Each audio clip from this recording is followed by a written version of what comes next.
सोचिए, आप खिड़की से बाहर देख रहे हैं और एक पल में पूरी दुनिया तबाह हो जाती है। कोई रास्ता नहीं, कोई बचाव नहीं, सिर्फ एक बंकर और उस बंकर के पीछे छुपे राज। तो कहानी की शुरुआत होती है न्यूयॉर्क शहर से, जहां हर तरफ तबाही का माहौल है। सायरन की आवाजें, लोग इधर उधर भाग रहे हैं और आसमान में छाए हैं काले धुएं के बादल। खिड़की से बाहर ये खौफनाक मंजर देख रही होती है ईवा। तभी अचानक एक जोरदार धमाका होता है, इतना जबरदस्त कि सब कुछ तबाह हो जाता है ईवा की आंखों के सामने।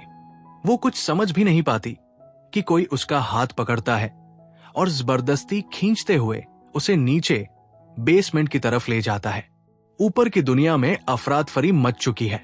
लोग अपनी जान बचाने के लिए इधर उधर भाग रहे हैं। ईवा को खींचकर जिस जगह ले जाया गया वो एक गुप्त बंकर था। यहां पहले से ही कुछ लोग मौजूद थे। अंदर पहुंचते ही दरवाजा बंद कर दिया गया और फिर टेप से उसे पूरी तरह सील कर दिया गया ताकि बाहर की घातक रेडिएशन की लहरें किसी को नुकसान न पहुंचा सके। बाहर से अब भी चीख पुकार की आवाजें सुनाई दे रही थी। ये बंकर माइकी नाम के एक आदमी का था, जिसने पहले से ऐसी किसी तबाही की आशंका के चलते ये बंकर बनवाया था। माइकी सबको बताता है कि अब कोई भी बाहर नहीं जा सकता, क्योंकि बाहर का तापमान इतना ज्यादा है कि वहां जाने वाला इंसान जलकर खाक हो जाएगा। रेडिएशन अगर शरीर को छू गया तो इंसान या तो हैंडीकैप हो जाएगा या फिर पागलपन की हद तक पहुंच जाएगा। अभी ये सब बातें हो ही रही थी कि एक और जोरदार धमाका होता है। इस बार इतना भयानक कि बेसमेंट की छत का हिस्सा टूटकर गिर पड़ता है। अब हालात और भी ज्यादा बिगड़ चुके थे। किसी को नहीं पता था कि उन्हें इस बंकर में कितने दिन, कितने हफ्ते या शायद कितने महीने रहना पड़ेगा। लंबा समय सुनकर वहां मौजूद एक छोटी बच्ची जो रोने लगती है और बाहर जाने की जिद करने लगती है। माइकी उसे कड़े लहजे में डांट देता है ताकि वो चुप हो जाए। सबके दिमाग में अब एक ही सवाल है, आखिर हम यहां करेंगे क्या? बाहर जाना मौत के बराबर है और अंदर रहना पागलपन जैसा। तो माइकी गुस्से में बोला, अगर तुम सबको जिंदा रहना है तो मेरी बात माननी ही पड़ेगी। मैं पहले भी नागासाकी की जंग जैसी हालत में रह चुका हूं। टीवी और मोबाइल से दुनिया से संपर्क की कोशिशें की गई, लेकिन किसी के मोबाइल में ना सिग्नल आ रहा था और अगर गलती से कभी आ भी जाता तो बाहर कोई जिंदा ही नहीं बचा था जो उनका मैसेज या कॉल रिसीव कर सके। उनके साथ एक ब्लैक अमेरिकन भी था। उसके पास एक पुराना रेडियो फोन था। वो दिन रात उससे बाहर की दुनिया से संपर्क करने की कोशिश करता रहता, लेकिन जवाब कभी नहीं मिला। धीरे धीरे वक्त बीतने लगा। यहां पर दिन बिताना अब सबके लिए मुश्किल होता जा रहा था। सब बोर हो गए थे और जॉर्ज, वो तो सबसे ज्यादा। एक दिन जॉर्ज और वो दोनों तंग आकर फैसला करते हैं अब नहीं सहेंगे, ये दरवाजा तोड़कर बाहर निकलेंगे। लेकिन माइकी ने उन्हें जान से मारने की धमकी देकर रोक दिया और डर के मारे दोनों रुक गए। जॉर्ज अब खाने से भी तंग आ चुका था। आज उसे जब खाना दिया गया तो उसने मना कर दिया और इस बात पर वहां मौजूद सब लोगों को गुस्सा आ गया। किसी को नहीं पता था कि कब तक रुकना पड़ेगा। खाने की कमी हो सकती थी। इसी पर बहस चल रही थी कि अचानक बंकर के बाहर से अजीब अजीब आवाजें आने लगी। ऐसा लग रहा था जैसे कोई बंकर को तोड़ने की कोशिश कर रहा हो। सबकी आंखों में उम्मीद की किरण जागी। शायद अब बाहर जाने का वक्त आ गया है। दरवाजा टूटा और अंदर आए 5 सोल्जर्स। उनके शरीर पर प्रोटेक्टिव सूट था, क्योंकि अब बिना उस सूट के बाहर निकलना नामुमकिन हो गया था। उन्होंने आते ही वेंडी को पकड़ लिया, उसके गले में कुछ इंजेक्ट किया और फिर उसे एक बैग में डालकर बाहर ले जाने लगे। वेंडी की मां भागी अपनी बेटी को बचाने के लिए, लेकिन लाख कोशिशों के बाद भी सोल्जर्स वेंडी को लेकर निकल गए। 3 सोल्जर्स वही बंकर में रह गए थे। उनकी नजरों में कुछ तो खौफनाक था। ऐसा लग रहा था कि अब ये सबको मारने वाले हैं। इससे पहले कि वो कुछ कर पाते, बंकर के लोग एकजुट हो गए और उन तीनों सोल्जर्स को मार गिराया अब वेंडी की मां बुरी हालत में थी। वो बाहर जाना चाहती थी, इसलिए फौरन उठी और दरवाजा खोलने की कोशिश करने लगी, लेकिन सबने उसे रोका। उसे एक कमरे में बंद कर दिया, क्योंकि अगर दरवाजा ज्यादा देर खुला रहता तो रेडिएशन अंदर आ जाता और सबकी जान चली जाती। दरवाजा सील करने के बाद माइकी ने कहा, मुझे लगता है यूए ने अमेरिका पर हमला किया है। अब वो हमारी पूरी पॉपुलेशन को खत्म करना चाहते हैं। उधर ब्लैक अमेरिकन फिर अपने रेडियो फोन से कोशिश करने लगा। माइकी गुस्से में बोला, शायद तुम्हारे इसी रेडियो फोन की वजह से दुश्मन हमें ट्रैक कर पाए। अगर अब भी चालू रहा तो हम सब मारे जाएंगे। ब्लैक अमेरिकन चुपचाप रेडियो फोन को बंद कर देता है। अब माइकी वेंडी की मां के पास खाना और पानी लेकर जाता है। वो अब तक गहरे सदमे में थी। इधर लोगों ने मरे हुए सोल्जर्स के प्रोटेक्टिव सूट निकाल लिए। 2 सूट तो फटे हुए थे, लेकिन एक सही सलामत था। ईवा बोली, मैं बाहर जाऊंगी, आर्मी वालों को ढूंढूंगी और मदद लेकर लौटूंगी। लेकिन कोई उसे बाहर भेजने को तैयार नहीं था, क्योंकि सूट एक ही था और उन्हें डर था कि ईवा सूट लेकर भाग जाएगी। फिर फैसला हुआ, जोश बाहर जाएगा, क्योंकि उसके एक दोस्त को सोल्जर से लड़ाई में गोली लग गई थी और वो यही कहीं जिंदा हो सकता है। सबको भरोसा था जॉर्ज अपने दोस्त को बचाने के लिए जरूर लौटेगा। जॉर्ज ने सूट पहना, सोल्जर की गन उठाई और निकल पड़ा। बंकर से बाहर हर तरफ टनल बनी हुई थी। इन टनल से होता हुआ जॉर्ज पहुंचा एक अजीब जगह पर, जहां कई लोग उसी जैसे सूट पहनकर कुछ काम कर रहे थे। वो जगह किसी सीक्रेट लैब जैसी लग रही थी। जॉर्ज छुपकर देखने लगा, आखिर ये लोग क्या कर रहे हैं। उसने जैसे ही लैब के अंदर कदम रखा, उसका दिल कांप उठा। वहां चारों तरफ छोटे बच्चों के बाल बिखरे पड़े थे और सबसे खौफनाक बात यह थी कि बहुत सारे ट्रांसपेरेंट कैप्सूल्स के अंदर मासूम बच्चों को कैद करके रखा गया था।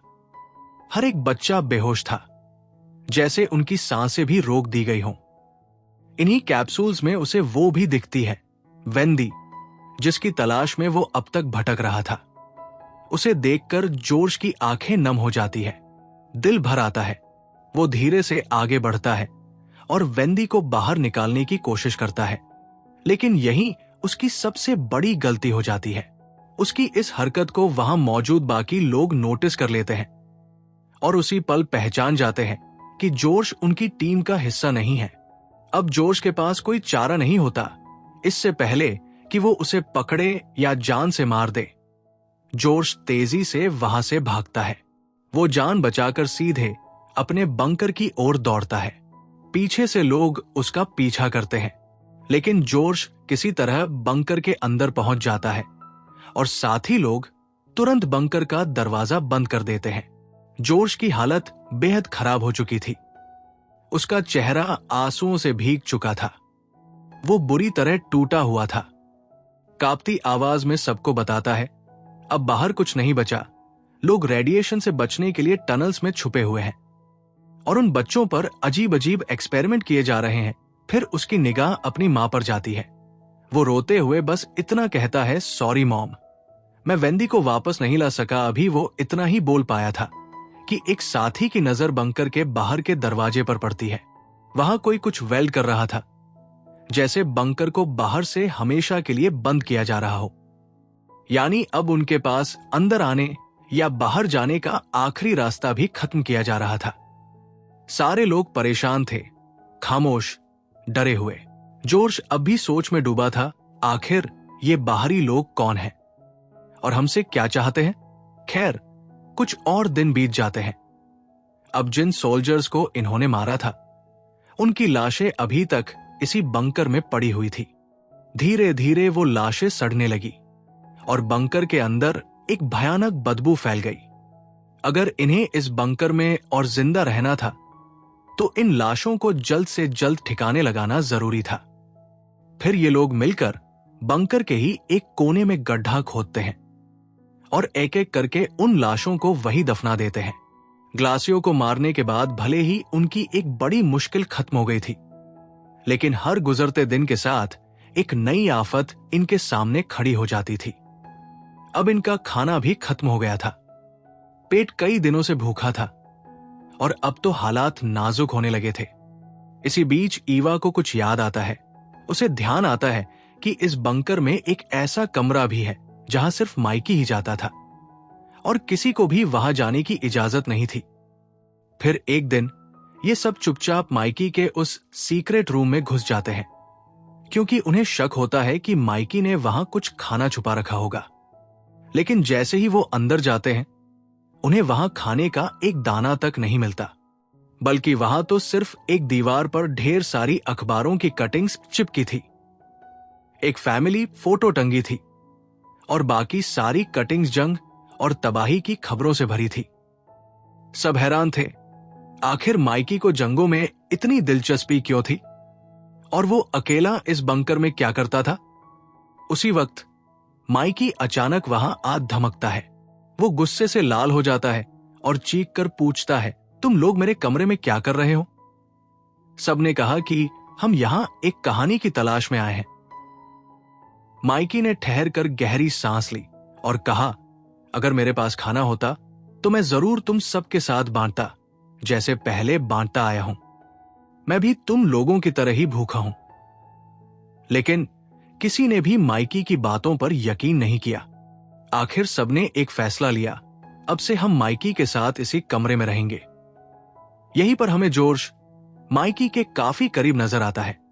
असल में जॉर्ज ही वो इंसान था जो माइकी को उसकी बेटी के गम से बाहर निकालने में मदद कर रहा था। सब कुछ एक पल को ठीक लग रहा था, लेकिन बाकी लोगों के लिए हर गुजरता दिन और भी भारी होता जा रहा था। भूख अब जान लेने वाली बन चुकी थी। तभी एक ब्लैक अमेरिकन ने एक खतरनाक प्लान बनाया। वो असल में एक सिक्योरिटी ऑफिसर था और उसके पास थी एक गन। एक रात वो चुपचाप माइकी के कमरे की तरफ बढ़ता है और उसकी बंदूक माइकी पर तान देता है। क्यों? क्योंकि उसे माइकी के कमरे में एक सीक्रेट दरवाजा दिखा था। उसे यकीन था इस दरवाजे के पीछे खाना छिपा है। वो जबरदस्ती उस दरवाजे को खुलवाने की कोशिश करता है, लेकिन माइकी ने दिमाग से काम लिया। उसने झटके से उसकी बंदूक छीनी और उसी को गोली मार दी। ये सब कुछ ईवा नाम की लड़की अपनी आंखों से देख रही थी। वो फौरन चिल्लाई और सबको वहां बुला लाई। अब सबको पता चल चुका था, इस सीक्रेट दरवाजे के पीछे कुछ तो है, शायद खाना। उन्होंने माइकी से दरवाजे का कोड मांगा, लेकिन माइकी ने बताने से मना कर दिया। अब सबका सब्र टूट चुका था। उन्होंने माइकी को चेयर से बांध दिया और टॉर्चर करना शुरू कर दिया। घंटों तक दर्द झेलने के बाद आखिरकार माइकी टूट गया और कोड बता दिया।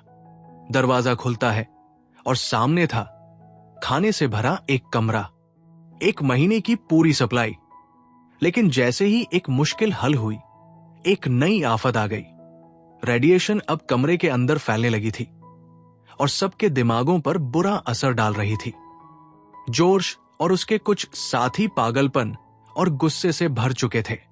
उन्होंने सबको कमरे से बाहर निकाल दिया और सप्लाई वाले कमरे पर कब्जा कर लिया।